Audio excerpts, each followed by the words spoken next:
माता Vaishno Devi shrine board का जो मेडिकल कॉलेज है उसको लेकर एक विवाद बना हुआ है। और मैं आज ही देख रहा था कि कोई संघर्ष समिति के नाम से ये कहा जा रहा है कि कोई 50 या 60 हिंदू ऑर्गेनाइजेशंस इकट्ठा होकर आंदोलन की बात कर रहे हैं, जम्मू बंद की बात कर रहे हैं कि हम एक शेड्यूल देंगे जम्मू बंद करने के लिए। मुझे ये पूछना है आपसे कि अगर आंदोलन लोगों को करना है, बंद लोगों को करने हैं, तो नुमाइंदे किस लिए बनाए आपने? 29 नुमाइंदे भारतीय जनता पार्टी के मेंबर पार्लियामेंट हैं, मिनिस्टर्स हैं, और हड़ताल करने के लिए आप लोगों को कह रहे हो कि आप बंद कर दो। रेडी फड़ी वालों को कह रहे हो, दुकानदारों को कि आप आंदोलन कीजिए। वो आपने जो 29 बनाए हैं उनको धूप करने के लिए रखा हुआ है, आपने गुश्ताबे खाने के लिए रखा हुआ है। और यही ऑर्गेनाइजेशंस हैं जो आज आंदोलन की बात कर रहे हैं, यही घर घर जाकर लोगों को कहती थी कि बीजेपी को वोट डालिए। हिंदुओं की पार्टी कहते थे कि हिंदुओं के जो इंटरेस्ट हैं वो उनको महफूज रखेंगे, उनको सुरक्षित रखें। हिंदुओं के हितों को सुरक्षित रखने वाले आज कहां हैं? आज क्यों तो आप ये आ रहे हैं बार बार लोगों के बीच में, हम बंद करेंगे, हम हड़ताल करेंगे, क्योंकि रोजी रोटी पर उसके ऊपर लात मारनी है जो बेचारा रोज कमाता है और रोज खाता है। रेडी वाला अगर एक दिन, फड़ी वाला एक दिन काम नहीं करेगा, उसका परिवार जो है वो भूखा मरेगा। क्या इस बात की आपको जानकारी नहीं है? और अगर नुमाइंदे और आपके कहने के ऊपर बने हैं, आपने घर घर जाकर प्रचार किया, ये मैं संस्थाओं के नाम देख रहा था, उसमें ये कहते थे कि बीजेपी को जिताइए। और जब आपने जिता लिया है तो नुमाइंदों को अपने बिल से बाहर निकालिए। कहां है 29 एमएलए? बाहर क्यों नहीं निकल रहे? क्यों नहीं कर रहे वो बात जिसकी आप उम्मीद करते थे? वो सिर्फ जमीनें घेरने के लिए बनाए आपने। सरकारी जमीनों के ऊपर ये घेर रहे हैं, फॉरेस्ट लैंड्स ये लोग घेरते हैं, खड्डे इन्होंने घेरी हुई हैं, जगह जगह क्रैशर और इतना पोल्यूशन इन लोगों ने फैलाया। इसलिए बनाते हैं आप इनको। जब बनेंगे लोगों की सेहत के साथ भी आप खिलवाड़ कीजिए और लोगों की रोजी रोटी के ऊपर भी डाका डालिए। 50 सीटों की बात यहां हो रही है, आप कहते हैं 42 सीटें जो दूसरे समुदाय के लोग ले गए हैं। बड़ी अच्छी बात है, आप कीजिए, मिलना चाहिए हक, जिसका हक बनता है उसको मिलना चाहिए। और ऐसे बहुत सारे अदारे हैं, हम भी कहते हैं कि जहां समुदाय के नाम पर ही जो है वो सीटों में एडमिशन होती है, अच्छी बात है, मैं कह रहा हूं। लेकिन वो कहां है जिनको जिम्मेदारी हमने दी थी इस बात की कि आप बात करेंगे, जम्मू के लिए बात करेंगे, आप यहां के लोगों के हक को महफूज रखेंगे। कितने कितने आप हुए काबिल, और उनको नहीं पूछ रहे आप लोगों को कह रहे हैं सड़क पे आना है। अमरनाथ जी की एजिटेशन हुई, क्या हुआ उसमें मुझे बताइए, क्या निकला उसमें? लोग मारे गए, और जो मर गए उनको आपने पेट्रोल से जलाया था, उनके पार्थिव शरीर को। इतना बड़ा अपमान हुआ, और फिर बीजेपी वाले कहते थे इसके खिलाफ एक्शन होगा, पुलिस वाले के खिलाफ। क्या एक्शन हुआ? उसको प्रमोट किया गया और अच्छी पोस्टिंग दे दी गई। कितने लोग अंदर हुए, कितने लोगों की टांगे, हाथ, हड्डियां तोड़ दी गई, कितने लोगों के ऊपर एफआईआर चली, और एफआईआर जो हैं वो कितने सालों तक वो लोग भुगतते रहे। लेकिन आखिर में क्या हासिल हुआ मुझे बताइए। आज भी आप 42 सीटों की बात कर रहे हैं। ये 42 सीटें भी ये जो बड़े बड़े पेट वाले हैं ना, लाले, इन्हीं के बच्चों को मिलेंगी, कि किसी गरीब को मिलने वाली नहीं है अगर कामयाब भी आप हो जाते हो तो। और इसलिए एजिटेशन होगी क्योंकि सरमायादारों और लालों के बच्चों को मेडिकल कॉलेज में दाखिला मिल सके। आप आज तक तो नहीं बोले, पहले नहीं बोले। अरे श्राइन बोर्ड में पहली बार यह घपला हो रहा है क्या? श्राइन बोर्ड में जो लोग लग रहे हैं, बिहारी और यूपी के लोग, जिनको आप लोग ही बागड़िए कहते थे बीजेपी वाले, आज उनको लगाया जा रहा है श्राइन बोर्ड के अंदर, क्योंकि वहां गरीब का बच्चा लगना था छोटी पोस्ट के ऊपर। इसलिए कोई नहीं बोला, किसी ने बात नहीं की। हम बार बार कहते रहे कि श्राइन बोर्ड को आपने बाहर वालों के हवाले कर दिया। उस वक्त नहीं बोले, उस वक्त नहीं बोले जब वहां फ्लाईओवर बन रहा था, जब वो रोपवे का जो काम है इन्होंने कहा हम बनाएंगे किसी भी सूरत में।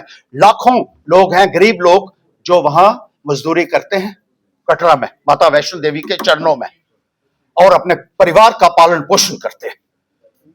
उन्होंने कहा हमारी रोजी रोटी के ऊपर लात मार रहे हैं आप ये बनाकर, और बीजेपी वाले उनको कहते हैं नहीं ये बहुत जरूरी है। कोई नहीं बोला। हम लोग गए वहां, उनके साथ खड़ा हुए और आज भी खड़े। वो नजर नहीं आया, क्योंकि गरीब की रोजी के ऊपर जब लात पड़ती है तो आप लोगों को कोई उसकी परवाह नहीं है।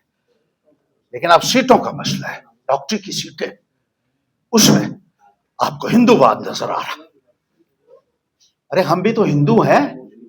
आपको बीजेपी के लोगों में हिंदूवाद कौन सा बड़ा दिखा, जो आपने ऐसे ऐसे नमूनों को वहां बना के भेज दिया जिनको एमएलए का पता भी नहीं है, एमपी का पता भी नहीं है करना क्या है।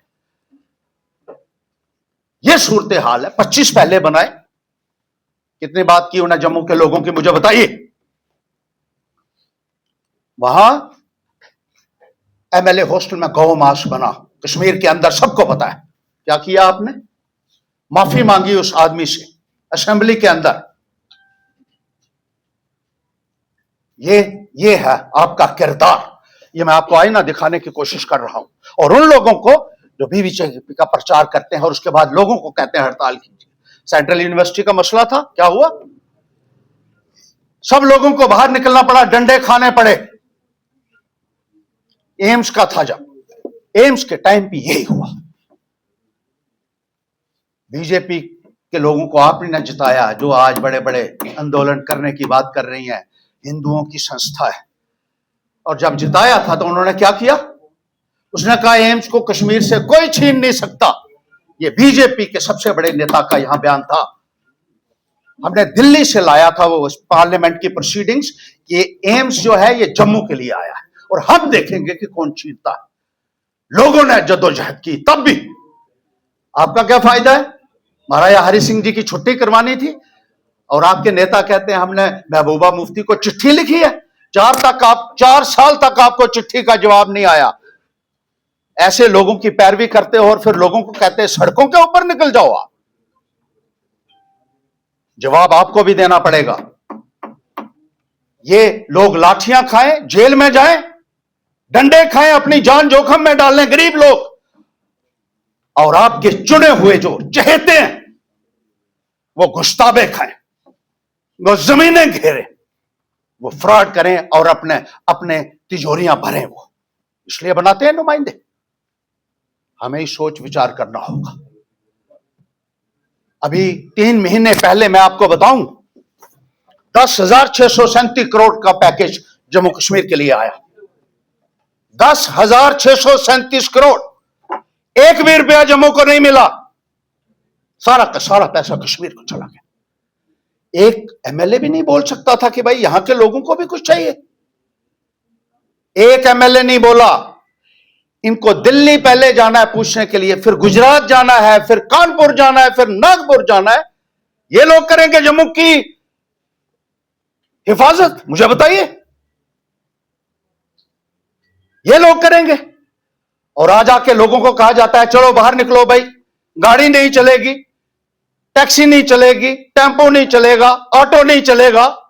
उनका घर का चूल्हा जले या ना जले, तुम्हारी रोटियां, सियासी रोटियां जो है वो सिकनी चाहिए। अगर एक भी ढंग का बनाया होता तो आज ये सूरत हाल नहीं होता। आज 29 के 29 जो हैं, आपने देखा है किस कदर उनके पैरों में। 25 जब बनाए थे तो सीधा नतमस्तक हो गए। आर्मी के खिलाफ एफआईआर तक लगवाई इन लोगों ने अपनी हुकूमत के अंदर। गौ मास एमएलए हॉस्टल में बनाया गया जहां खुद रहते थे एमएलए। ये सूरत हाल है। और हिंदू संगठन कहते हैं हमारा इनको ही बनाओ, इनको ही बनाओ। तो धूप करो उनको और लोगों को मरवा दो वहां। यह सूरत हाल। मैं ये कहना चाहता हूं कि जवाब आपको भी देना पड़ेगा आपको। ना समझोगे तो मिट जाओगे। तुम्हारी दास्तां तक ना रहेगी दास्तानों में। ये समझनी होगी बात। और जवाबदेही बनानी पड़ेगी। जो कुर्सी के ऊपर बैठता है ना, he'll have to be made accountable. You'll have to appreciate the sentiments of the people. You'll have to fight for the people's cause. नुमाइंदे की ये जिम्मेदारी है। और ऐसे मौके पर बिलों में घुसकर लोगों को आप छोड़ देते हो सड़कों पर बैठने के लिए और डंडे खाने के लिए। डंडे वो खाएं जो बने, छाती बड़ी वो करते थे, ठोकते थे। हमें एक बार बना दो। एक बार नहीं, कई बारी बनाया आप कहते हैं आप जाओ सड़कों के ऊपर, आप क्यों ना आओ? पहले आप आओ, धरने आप दो, क्यों नहीं दे सकते? अरे लोगों को मरने के लिए छोड़ रहे हो, मरण व्रत रखो, आप रखो ना। हमें पता चले कि आपके सीने में कोई दर्द है अपने लोगों के लिए, और जिन लोगों ने आपके ऊपर भरोसा किया है उनकी आपको परवाह है, ये लोगों को भी पता लगना चाहिए। तो मैं ये कहूंगा कि सर, युवा रायपुर सभा के लिए क्या कहेंगे? 3 महीने में 3 नए प्रधान। देखिए, मुझे उनके लिए कुछ नहीं कहना, सब लोग जानते हैं वो क्या कर रहे हैं।